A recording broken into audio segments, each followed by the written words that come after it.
Many events, Labor Day is a big one. We have other people doing artifact storage here, which I'll talk about that big bell-shaped thing over there in a minute. We have beekeeping, a bird sanctuary, disc golf, that's what this chain link thing is for frisbee golf. Morris dancing, art classes, urban garden. We have raised bed gardening over there for people to see this. So let's get out of this room a little bit. We're going to go around this path to your left.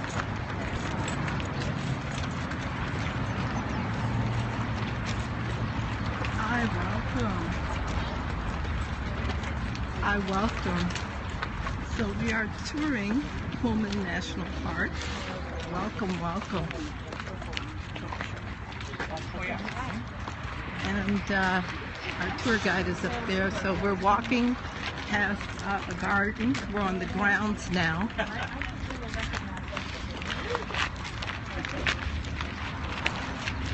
And that's the National Monument over there.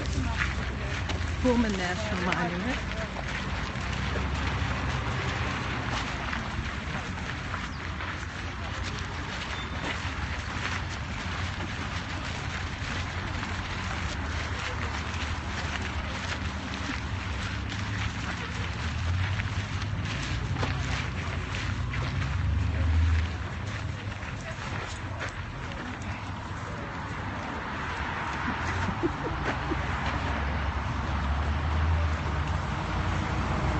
Scoot in if you want to get in some shade. That's why I chose this little spot. There's more around here. The architect, there was one architect for North and South Pullman, the factory, the hotel, the arcade. His name was Solon Beeman. He was 26 years old when he got the job, which is pretty impressive. Of the houses, if you have time to look in the neighborhood, the houses, you can see a difference between one or two or three on first glance. There are over 117 different facades. So he was trying to mix it up a little. Now, when they also, the landscape architect was named Nathan Barrett. This picture was taken from the top of the hotel facing north. And it was to hide the industrial feel of a factory.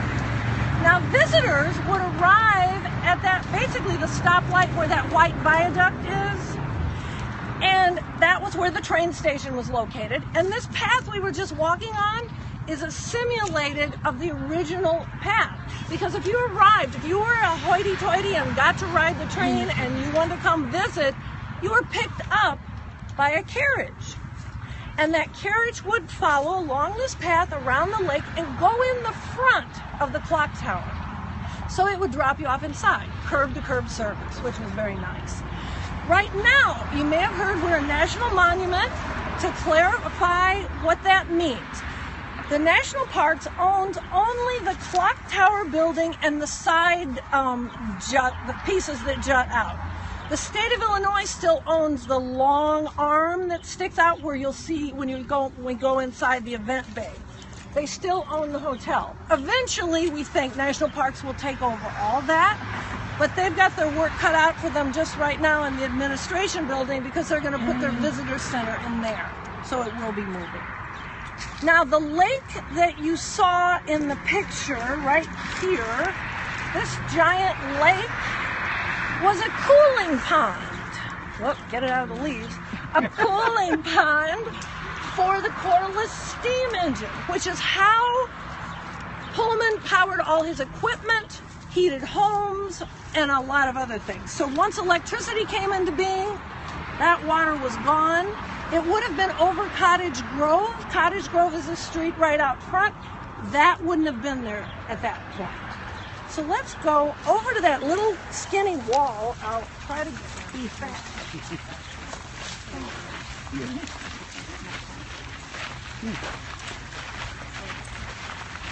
Oh, okay.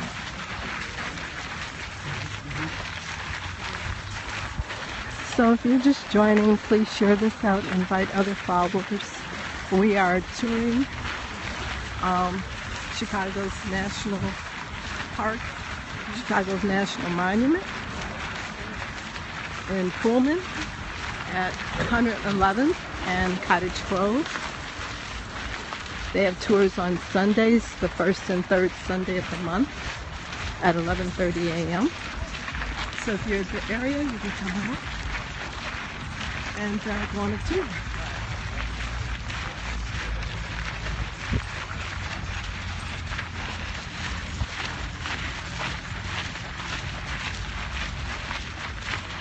Hi, welcome.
Yes. I know. It'll be cooler inside. Okay. And there's water. There's ice water inside. Wonderful.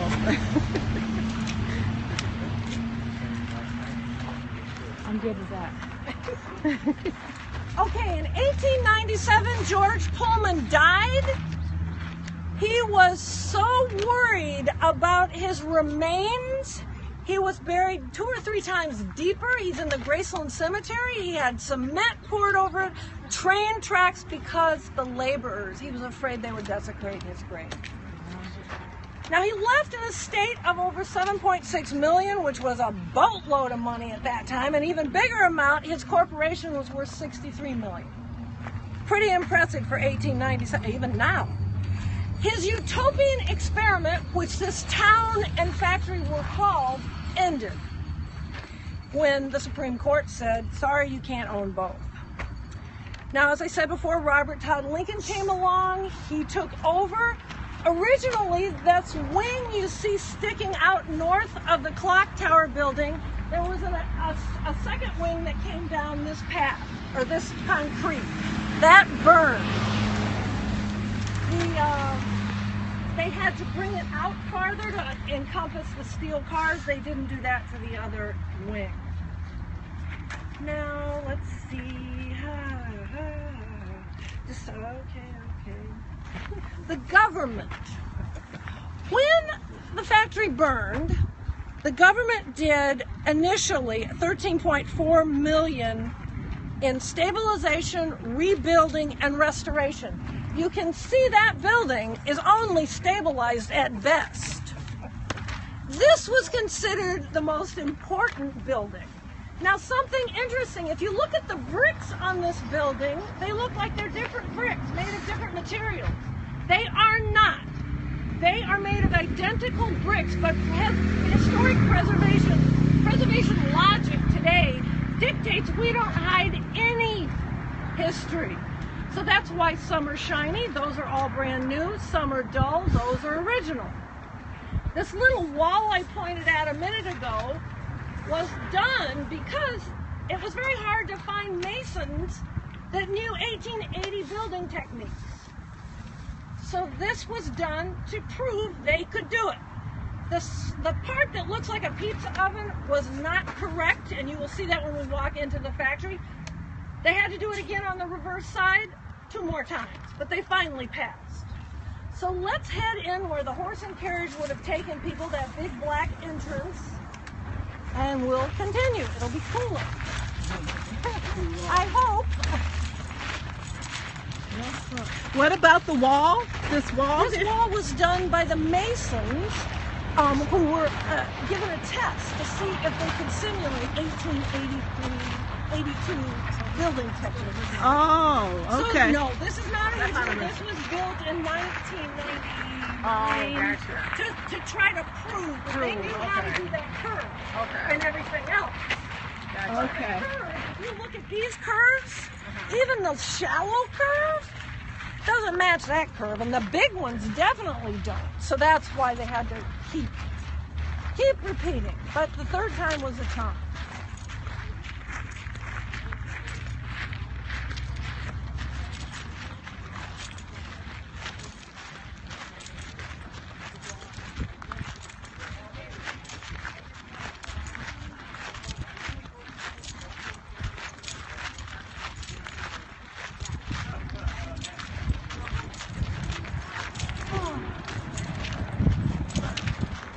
Some of the original fencing from Lincoln is still up and in use.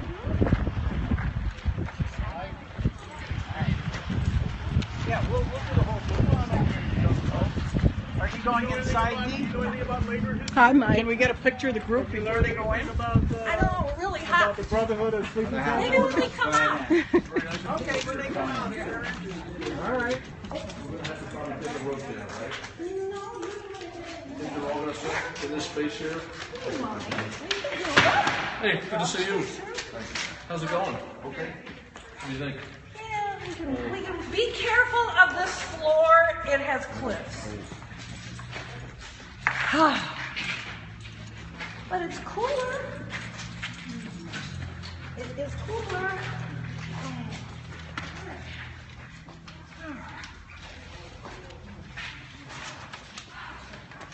Get a little closer, if you would, and let everybody in.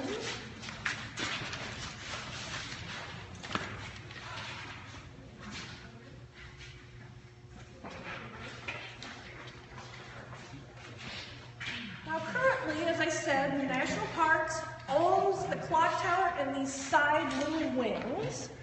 They're in the process of designing a new visitor center for this location. Now, originally, as I said, this was open doorway. This is where the horse and carriage came through, but they didn't get stopped back there. That wall was added. Remember when I was talking about how you can tell some of the history of a building by different factors? Here's a doorway way up there. Where's the floor? There's windows. Why are there windows? And that wall was added. So the horse and carriage used to go out back, turn around, and come and wait for the people to return. Now this was the administration building. And it was the brain of the factory. George Pullman did not have an office in Pullman. His office was across the street from the Art Institute and the Board Warner building where his executives were housed. They had an engineering department who monitored the construction methods, human resources, and factory managers used this area. Now, of course, at the time we can see that historically things have changed here. They do, I think I remember them saying there were second floors in the side rooms at one point for all the offices. Now, George Pullman had a suite at the hotel that faced the clock tower. The story goes there was somebody who had to watch that window of his suite because there weren't telephones. Remember, this was no electricity, no telephones. When George Pullman wanted to see somebody, he didn't get up and walk over here. Instead, the story says he pulled different color blinds to signal who was supposed to come and see him. And that suite is still in existence, as is all the rooms in the hotel right now. And hopefully I'll be able to show you that sometime soon. Now, let's see. Preservation. Some of the benefits, if you look up here at this floor, the fire was not a benefit, but if we can glean something from it, we have metal floors now. Nothing to burn anymore. That's not going to happen. The modern construction methods, you can see in here clearly which bricks are new, which bricks are old. The black in the grout is from soot. I had a fire, I know. That is soot damage in the bricks, but it shows history. It shows history. Now this picture is kind of interesting. You get a more close-up view of the factory. This is the area we are in, and then we'll be going into this area in a minute. Thank you. And this lake is the cooling pond with Pullman's name written out in, I think, rocks. Some people say flowers, but rocks we have to deal with. Now, it was interesting that one of the supervisors who went to Florida on vacation decided to bring a souvenir back. Back in those days, and even when I was a little kid, though I'm not that old, you could buy baby alligators. He brought back 2 and thought, because this was a cooling pond, it would stay warm all winter. Put them in the pond. Now, this was an open area where visitors could go. Apparently, one alligator died right away. The story is the second one was seen walking down 111th Street to Lake Calumet.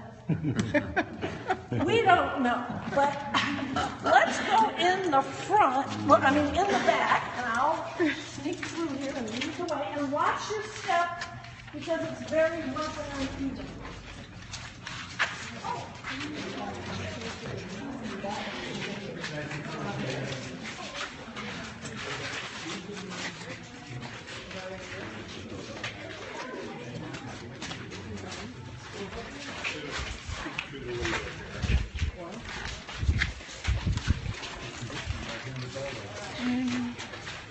How are you doing, Aisha?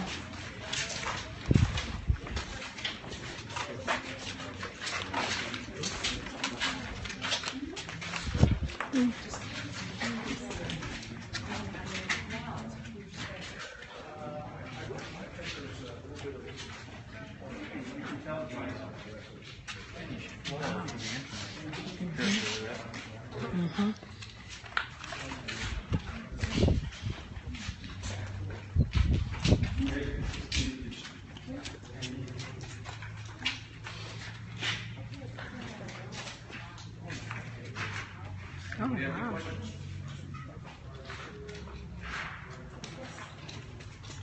Looks like an old piece of tile that was glazed to the floor. Thanks for joining. There's so many Please share. layers of building here. Yeah, this And strangely, the fire actually saved this building.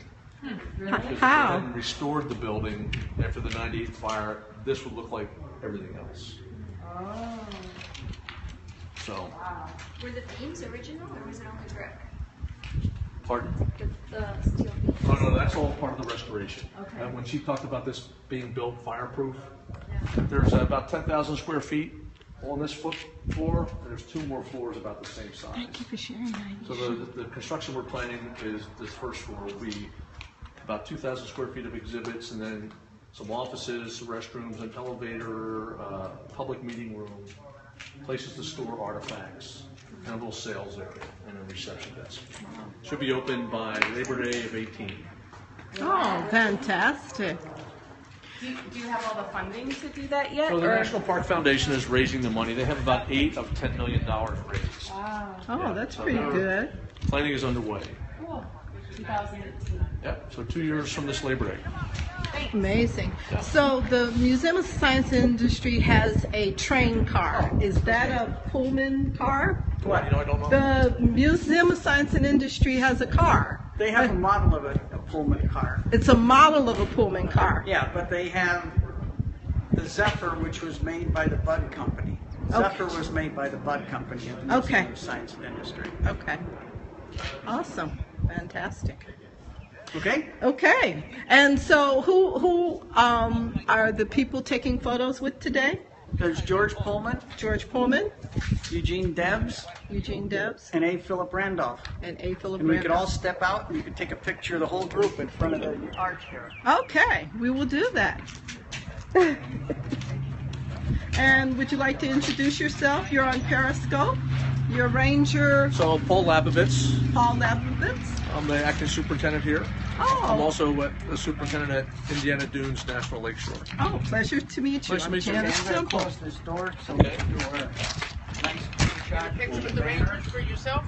I did not yet. Well, come on. Okay, I will do that. Use the camera.